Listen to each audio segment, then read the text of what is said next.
Timbog ang dalawang high-value individual sa isinagawang bypass operation ng Drug Enforcement Unit ng Southern Police District sa harap ng isang chapel sa Meralco Road, Barangay Lower Bicutan, Taguig City nitong Miyerkules ng gabi na nagresulta sa pagkakasamsam ng higit sa 1 milyong pisong halaga ng shabu.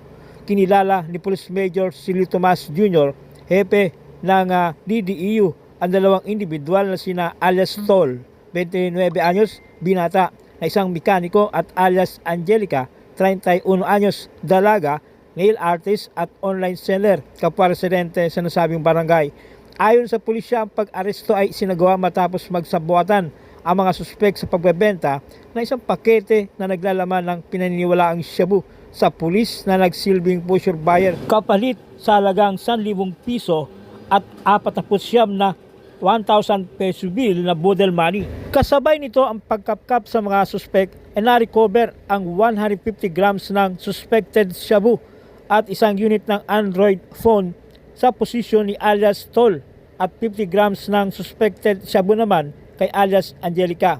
Sa kabuuan, humigit kumulang 200 gramo ng shabu na may standard drive price na 1,360,000 pesos ang na-recover sa mga ito.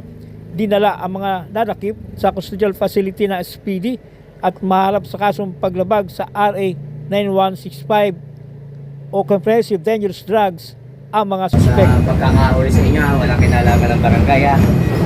Dito lang si Kagawad Adriano para mag-witness sa mga nahuli sa inyo ha. Wag kami tumulong lang rin naman kami na kaso nga lang hindi una ko yung Sa korte.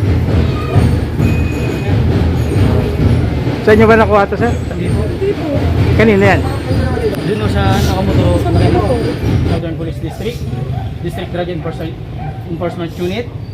Kayo ay hinuhuli sa salang pag-iingat at pagbebenta ng pinagbabawal na gamot. Kayo ay may karapatang manahimik at magsawalang tubo, at pwede magpabor o laban sa inyo. Kayo ay may karapatang kumuha ng sarili ng abogado. Kung wala kayong kakayahan, pagkakalubang kayo ng gobyerno, naiintindihan niyo ba ang inyong mga karapatan? Isang street level individual o SLI ang nasa korte matapos ang matagumpay na bypass operation ng mga operatiba ng Station Drug Enforcement Unit ng Taguig City Police bandang alas 11 kanina umaga sa Sampaguita Street, Barangay Western Bicutan, Taguig. Sa ulat ni Police Captain Kenny Kayad, hepe ng Station Drug Enforcement Unit, kinilala ang suspect na si alias Benjamin, 30 anyos at residente ng Barangay Maharlika Village, Taguig City. Nahuli ang suspect habang nagbebenta ng isang sachet ng hininalang shabu sa isang pusher buyer ng pulisya. Matapos makumpleto ang transaksyon at ibigay ang paunang sinyas, agad na inaresto ng mga operatiba ang suspect at ipinaalam ang kanyang mga karapatan ayon sa konstitusyon.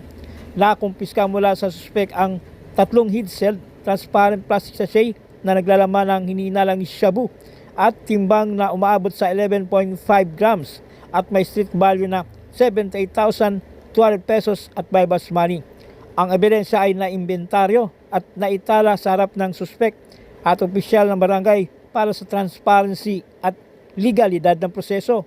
Ang suspect ay kasalukuyang nakakulong sa custodial facility ng Taguig City Police Station at nakatangdang sampahan ng kaso dahil sa paglabag sa Batas Republika 9165 o Comprehensive Dangerous Drugs. Ay inaaresto namin sa salang pagbebenta at pag-iingat ng illegal na droga. Ikaw ay may karapatang manahimik o magsawalang tribo. Ano man ang mga sasabihin mo ay pwedeng gamitin pabor o laban sa iyo sa loob ng bukukuman dito sa Pilipinas. Ikaw din ay may karapatang kumuha ng sarili mong piling abogado at kung wala na pagkakalooban ka ng gobyerno. At ikaw din ay may karapatang magpasuri sa sarili mong doktor o sarili mong ospital. At kung wala naman pagkakalooban ka ng gobyerno. Naintindihan mo ba lahat ng karapatan mo? Nadakip sa ikanasang bypass operation ng mga operatiba ng Station Drug Enforcement Unit ng Taguig City Police sa isang drug suspect na tinaguriang street level individual.